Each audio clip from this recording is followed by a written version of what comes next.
Who here likes making friends? Or having friends? Seems like a dumb question, right? But not everybody has friends. Or if you do have friends, they might not be deep, meaningful connections.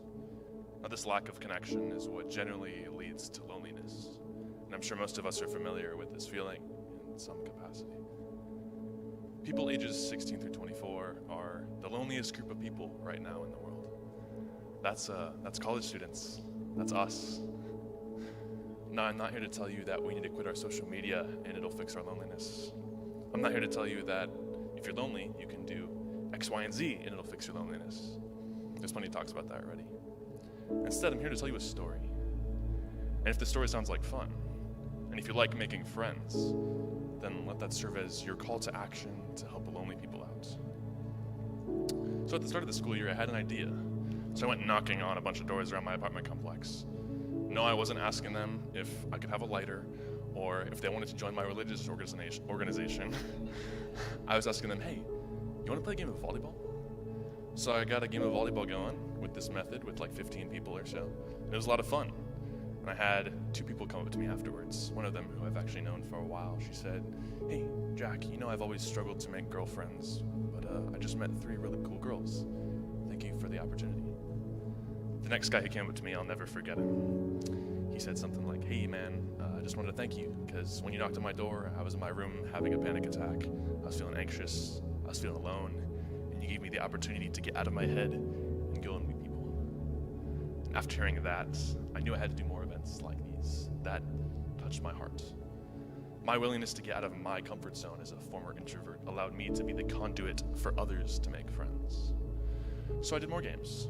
I did a 20-person game, a 40-person game, and a 100-person game, which was really just like a giant volleyball game and then also a pool party at the same time, all using the same method of just knocking on doors. And every time I did more events, I had people coming up to me with similar stories. Everyone wanted to meet new people, but they didn't know how, or they were just too afraid to take the first step. So I didn't stop there. I took a stranger to a concert. I made pizza with strangers. I had a game night with strangers, and I made cookies with strangers, which was my favorite, because we gathered the ingredients for the cookies by knocking on doors, and I'd be like, hey, can I have an egg? Or like, hey, can I have a cup of flour? And then if they said yes, I'd welcome them along so they could come with us to make cookies. At the end of the night, we had 20 people in a room in my apartment making cookies. We also had 20 people with the opportunity to make friends.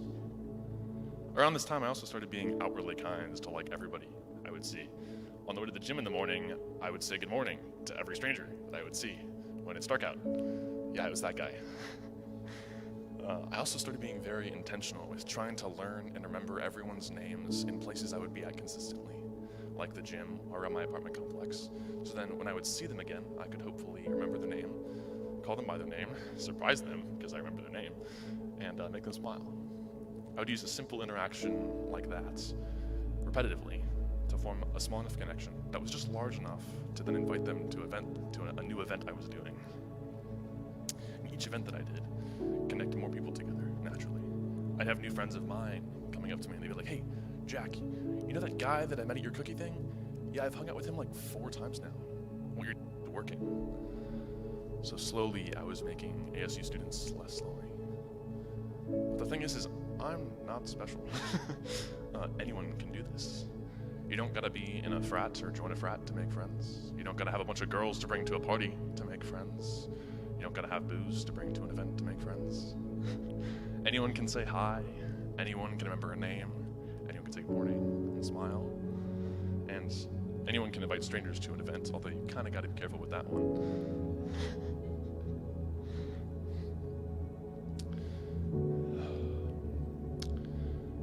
Oh yeah, so here's the formula that I've come up with.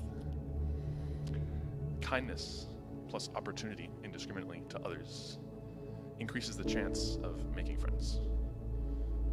Patience with these new friendships is what forms deeper connection, and deeper connection is what we all need to feel a lot more whole and less alone in this very vast and very lonely world.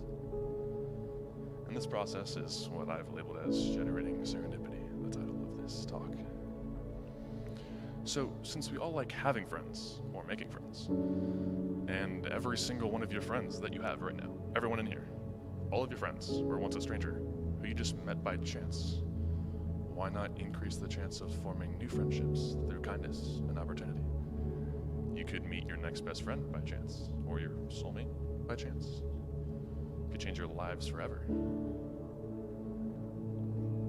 So, if you resonated with anything that I said today, or if any of this sounds like fun to you, then come talk to me afterwards, and you can come along on the next adventure that I do. Or if you ever see me running around campus, because I'm always filming these types of interactions, then come say hi or join whatever I'm doing. Even better, take the action yourself.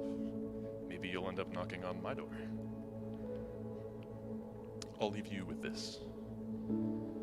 Kindness doesn't really cost you anything, does it? Maybe a little bit of extra time and a little bit of extra thought, but that's about it. So be kind to strangers, and not only will you be forming new connections for yourself, but more importantly, you'll be forming connections for the lonely people who are all around us, who need